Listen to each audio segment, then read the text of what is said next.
Muli, magandang araw mga kaaro. March 14, 2025. Nandito po tayong muli sa ating munting sakahan mga kaaro. Yan. Na kung saan talagang medyo grabe ang init ng panahon. Napakabilis matuyo na ang mga palayan mga kaaro. So karamihan po talaga ngayon dahil wala na rin pong tubig na nagmumula sa mga batis.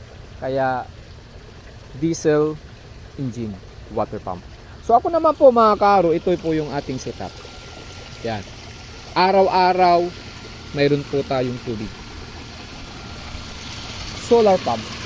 Mayroon po tayong bitres o 3 inches pump at 1,100 watts engine na kanga solar. So nandun naman po sa ibabaw nitong kubo na to ang tatlong 580 watts solar panel. Yan. So ang lumalabas pong tubig sa pump na to ay 30 to 40,000 liter per hour. So ito po para hindi po siya masyadong mahirapan, ika nga. So ang tubig ay binabagsak po muna dito sa drum. Dito naman sa drum na to, ang nangyayari po dito, mayroon pong maliit na hose. Yan. Papunta naman po dito sa ating pan. Yan. Ito po yung ating mga tilapia, mga kaaro. At itong ating mga gabi. Yun. May excess, may sumusobra, hindi po talaga kaya kasi maliit po yung ating reserve water, ika nga.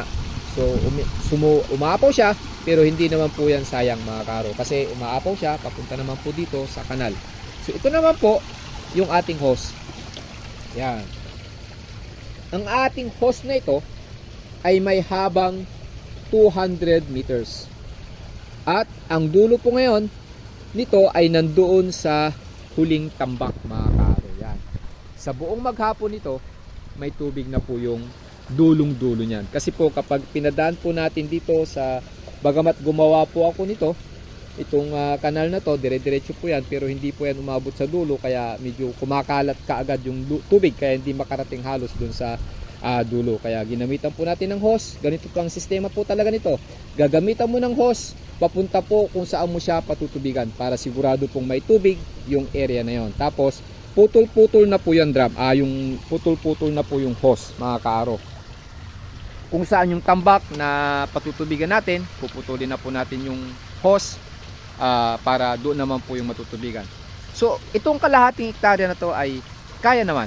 So hanggang ngayon basa pa naman dito sa dulo na kung saan may itong atong excess ay napupunta rin po dyan mga kaaro. So ito lamang po yun mga kaaro, ang ating munting setup. Kung itatanong po ninyo kung magkano po ang